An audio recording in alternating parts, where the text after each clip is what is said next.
Hey guys, how's it going? Tom here, and today I'm going to be showing you guys how to pass the instrument certification on Microsoft Flight Simulator 2024 Career Mode in the easiest way possible. So we're going to jump right into it and just repeat what I've already done here. And I'm going to give you guys a couple of quick tips right off the bat. The easiest way to do this is going to be to utilize the autopilot. So that's kind of what we're going to be focusing on in this entire video, is just utilizing the autopilot, how to activate it, how to descend using it, and how to have it fly a specific route that it wants us to fly. So right off the bat, they just throw you into controlling the aircraft, and the first thing you want to do is go over here to the right on this panel, and you want to hit AP to turn on your autopilot, and then you immediately want to hit altitude. And what that's going to do is it's going to go ahead and level you off. The only thing you're going to be managing this entire time on your own is going to be your speed. Alright, so it wants us to reset our squawk to 3125, so that means we have to go to the transponder button. We have to click code and type in 3125. That switches it there. So we got that accomplished. Now the next thing we need, go ahead and click the back button by the way too, because you're going to want to stay on this selection screen. The next thing we need to do is descend to 2,100 feet. So I'm going to adjust my altitude by hitting the big scroll wheel. You can see 3,400 feet there. So we'll take the little knob, scroll down to 2,100 feet. And then we're going to hit the vertical speed button, which is the VS button. And we're going to hit down until we descend at 1,000 feet per minute. So now that we have our descent going, the last thing we need to do is fly direct to EVTEP. So the way that you do this is you're going to come over here to the right hand side and you're going to hit this button, which is the flight plan button. And once you have that up, you want to right click on the small knob and you're going to be in the line selection mode. Now take the big knob and turn it clockwise, or mouse wheel scroll up if you would like to use that. And you're going to scroll down to EVTEP right there. Now we're going to hit this button, which is the direct to button. And once you hit that, EVTEP will show up there. Now we hit the bottom right, which is enter. So we're going to enter, and then we want to activate it. So at this point, it wants to fly that direction. And in order for us to do that, we need to go and click this button and change it from localizer 1, localizer 2, and we want it to be on GPS. So at this point, we can hit nav, or actually I'm a little past it. So what I have to do is I got to change my heading to intercept that course. So I'm going to turn right. And you can see I have my heading set to 360, so it's going to turn me to the right. And now I should be able to activate nav. And you'll see once you hit nav, if it says GPS up here, that means it's going to follow this magenta line denoted by the map. So it'll center me up with this arrow right here on its own. So now we'll fly direct to EVTEP. And then it's going to fly us to the next point, which is PB27I, or Papa Bravo 27 India, if you want to use the phonetic alphabet. We're at 2,100 feet now. We're proceeding direct where we're supposed to go. So all we have to do now is just continue to manage our speed on our own. And you can do whatever you want from the speed standpoint, because you don't have to start throwing your flaps in for a while. We're going to be on a very, very long final approach here. It's going to be a long straight-in approach where you're going to have plenty of time to adjust and slow down and put your flaps in. So there's no point of doing it right now. I know in the previous certifications, for say the private pilot certification, when you just do a standard traffic pattern, your legs are a lot shorter distance. You stay closer to the airport. This one, because it's an instrument approach, it's a little bit of a longer final straight-in leg, so you're going to have plenty of time to slow the thing down. In all honesty, I'll probably maintain 110 knots here for majority of this, well into turning. The only other thing we need to do then is change our navigation mode from GPS to localizer, in which we would click the CDI button once, and then what that'll do is it'll track the ILS approach. So once we make our left turn here, that's when I'm going to switch from GPS mode to the localizer mode.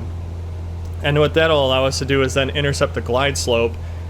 And again, the airplane is going to maintain the proper heading towards the runway, and it's going to maintain the proper descent rate towards the runway too on the glide slope. There's very little we need to do. At this point, we're just clicking a couple of buttons, turning a couple of knobs, and monitoring the situation. You're going to reach a point after descending and approaching the airport that you're going to see the runway lights, or the runway approach lights. Once you have those runway approach lights in sight, you can disconnect the autopilot and you should be able to just hand fly it the rest of the way.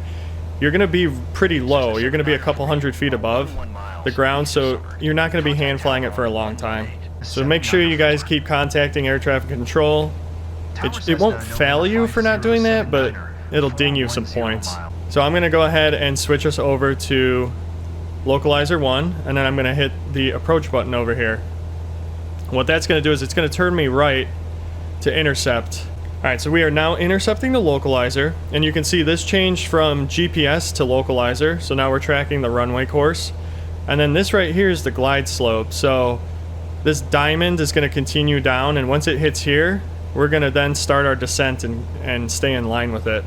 This whole video, the point of this is not for the seasoned flight sim veteran, it's for the person that might have gotten the game because they thought it would be fun and they're trying to work their way through career mode, and this whole instrument flying and autopilot stuff is all new to them. This is just to show you guys that there's a very easy way to pass the instrument certification by just knowing some basics about how to use the autopilot system. And then you can actually take these same principles and apply them to many of the other certifications, because they basically give you a GPS route on pretty much every certification that I've done. I've gone up to the jet engine. I haven't done turboprop yet, but I've done a lot of certifications, and honestly the autopilot will help you out so much. It's easy to maintain level flight. You can just change your heading to make the airplane turn, and you can use autopilot all the way up to the point where you're about to just touch the ground. So it definitely is a lot easier. Cessna 79er 4 wind 271 at 12. Cleared to land runway 24. Alright, we're clear to land 24. Cleared to land runway 24 Cessna 79er 4. I need to slow down on my speed a little bit because I'm approaching the yellow. If you hit the yellow, it will penalize you. So I'm going to slow back down to about 110. And then you can see we're starting to enter the clouds a little bit more as we descend through 1,500 feet. So right now at this point, we're basically just monitoring. Alright, so we're about 500 feet. I'm going to go ahead and start slowing back a little bit. So I just kicked in my first notch of flaps.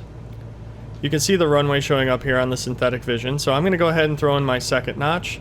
You can actually see the runway lights right there too. And as I throw these last couple of notches of flaps in, it's going to cause me to pitch up a little bit. The autopilot will correct for that. So we have the runway pretty much in sight. I'm going to disconnect the autopilot by clicking the AP button, and we're just going to hand fly this the rest of the way in. Now if you really wanted to land on the correct runway, you could pretty much use the synthetic vision and make a left turn and line up with that one real quick, but again, this is actually the runway they should be having us land on because it's the perfect heading for the wind situation that we have. I'm letting my airspeed get a little low because I should be a little faster than this, but again, we got such a long runway here. I'm just gonna try to walk this thing down as smoothly as possible because I've yet to make a super smooth landing, and I want to try to do one right here. We're still floating. Okay, good enough. That was a little off to the right, but that's totally fine. So at this point, you basically just need to do the rest of your air traffic control communications and taxi to parking. Now with the fact that I landed on this runway, they could yell at me because I didn't land on the correct runway as I'm air quoting, but I'll just turn onto it right here, and then we'll just get off over there, and it'll actually let you pass as if you did everything correct. So that's the easiest way to do this. I'm gonna go ahead and end the video right here for the sake of time. If you guys have any questions on this, leave a comment. I would suggest pausing the video, rewatching it, so you can learn all the buttons on the autopilot, because I know a lot of this stuff happens quick, but that's the best thing about video. You can replay it as many times as you want. And if this was helpful, let me know, because I'll make some of the similar type of videos on all the other certification check rides that you have to do in the game. Alright, well, I'm out of here. Thanks for watching. Appreciate it, and I will see you guys next time. Bye-bye.